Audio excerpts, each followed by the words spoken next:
ऐसी कोई शक्ति होगी जिसने कभी ना कभी अफगानिस्तान पर कब्जा किया होगा, करने के बारे में सोचा भी नहीं होगा, लेकिन आज तक कोई महाशक्ति अफगानिस्तान पर कब्जा नहीं कर पाई। तो सबसे पहले क्या कारण है कि दुनिया की महाशक्तियों की रणनीतियां अफगानिस्तान में आनी चाहिए, और आखिर अमेरिका की ऐसी क्या मजबूरी है जो उसने ओसामा बिन लादेन जैसे व्यक्ति को अफगानिस्तान भेजना पड़ा, जो बाद में उनके लिए सिरदर्द बन गया। और अफगानिस्तान के पास ऐसे विशेष संसाधन नहीं है, वहाँ बंजर जमीन है, सुदूर पहाड़ है और विशाल, लेकिन उसके बाद में भी अमेरिका और रूस के ने लाखों डॉलर खर्च करके जीतने की कोशिश की, लेकिन उन्हें हर बार खाली हाथ क्यों लौटना पड़ा। तो इन सभी के पीछे क्या असली वजह है, क्या है, लेकिन उससे पहले आइए थोड़ी सी पृष्ठभूमि जान लेते हैं। अफगानिस्तान जाना है तो तालिबान नहीं पढ़ना, पहला अफगानिस्तान नहीं बल्कि उनमें से आखिरी अफगानिस्तान। ऑडेड आगे बढ़ने से पहले आइए मैं आपको दिखाता हूँ कि क्या मैं सभी साधन 1939 में शुरू हुआ था। उस समय ब्रिटिश और रूसी साम्राज्य दोनों अफगानिस्तान में अपना प्रभाव बढ़ा रहे थे, क्योंकि अफगानिस्तान दक्षिण पूर्व एशिया की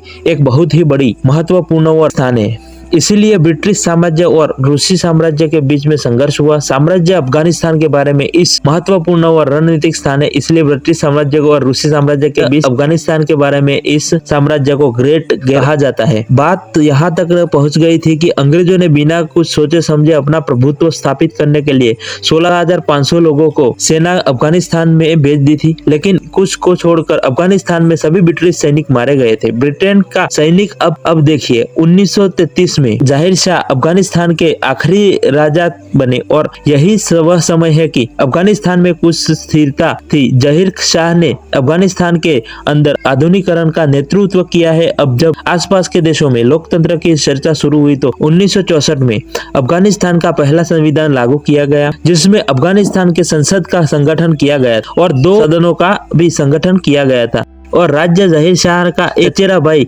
दाऊद खान था, जिस पर वो बहुत ही भरोसा करते थे, इसलिए दाऊद खान बन गया। फिर प्रधानमंत्री जी ने अब देखिए संविधान लागू करना, संसद भवन बनवाना, ये सब काम जाहिर शाह ने किया, लेकिन उन्होंने सारी शक्ति अपने पास रखी और जाहिर शाह को जो कहते थे लोग उसका विशेष ही विरोध करते थे। अब देखिए 1973 में आता है और एक दिन अचानक जाहिर शाह की तबीयत खराब हो जाती है, और तबीयत तब तक अफगानिस्तान में बहुत सारे परेशानियां हो चुकी होती है, विकास नहीं हुआ था और अच्छा अस्पताल भी नहीं था, इसलिए उन्हें अपने इलाज के लिए इटली जाना पड़ता है। अब जैसे ही जाहिर शाह इटली के लिए रवाना होते, उसमें भरोसेमंद चचेरे भाई दाऊद खान को 17 सितंबर 1973 को अफगानिस्तान में तख्ता पलट नियंत्रण कर लिया, जिसमें सेना और जनता दोनों में दाऊद और अफगानिस्तान के आम लोगों में समर्थन किया। यह भी चाहते थे कि राजाशाही खत्म हो जाए और लोकतंत्र आ जाए, ताकि सत्ता लोगों के हाथ में आ जाए,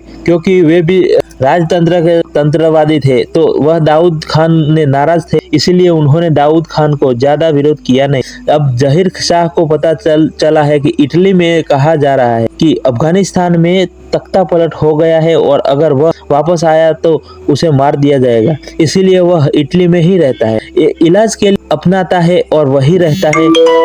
अब उसके बाद दाऊद खान अफगानिस्तान का राष्ट्रपति होने का दिखावा करता है और वो भी लोकतंत्र लागू करता है, लेकिन शर्त रखता है कि उसकी पार्टी के अलावा कोई अन्य पार्टी चुनाव नहीं लड़ सकती, और धोखा महसूस करने की सब कुछ वैसा की वैसा हो जाता है। और उसके साथ ही कुछ समय बाद महंगाई और बेरोजगारी बढ़ जाएगी अफगानिस्तान में, जिसके कारण लोग ध्यान देना शुरू कर देंगे। और इतना ही नहीं, इसके साथ ही दाऊद ने केवल बड़े शहरों के में ही निर्माण किया और छोटे छोटे शहरों को पूरी तरह से नजरअंदाज किया गया है, और छोटे छोटे शहरों को लोगों को पता ही नहीं चला कि दाऊद खान की इन सभी चीजों को देखने के लिए, इन सभी चीजों से नाराज होने के बाद भी अफगानिस्तान के कई समूह एक साथ आ गए हैं। एक पार्टी बनाई थी police democratic party of Afghanistan. पीड़ित कम्युनिटी पार्टी थी जो यूएसआर से प्रभावित थी, और यूएसआर से भी दुनिया भर में हर तरह से कम्युनिटी पार्टी समर्थन किया, इसलिए पीड़ित को रूस से भी समर्थन मिला। और जब अफगानिस्तान में आर्थिक स्थिति खराब हो गई है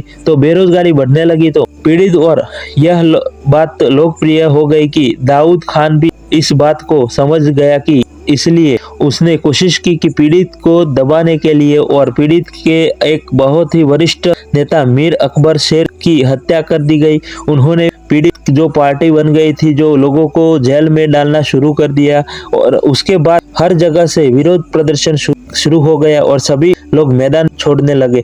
दाऊद खान और उसकी पार्टी पीड़ित नियंत्रण को दाऊद सरकार के कुछ वरिष्ठ सैन्य अधिकारी का भी समर्थन प्राप्त था, जिससे पीड़ित को पूरी अफगानिस्तान में पूरी शक्तिशाली हो गए। और इसके अगले दिन 27 अप्रैल 1978 को आता है। इस दिन दाऊद और उसके परिवार की हत्या कर दी जाती है और फिर से तख्तापलट हो जाता है और पीड़ित ने अफगानिस्तान राष्ट्रपति नूर मोहम्मद की तरक्की पर कब्जा कर लिया। उन्होंने कम्युनिटी विचारधारा पूर्णतः समर्थन किया। कम्युनिटी किसी भी ईश्वर में मानती नहीं करते थे। नूर में भी इस विचार का समर्थन किया गया। हमारे चैनल को लाइक, सब्सक्राइब और शेयर करना ना भूले दोस्तों।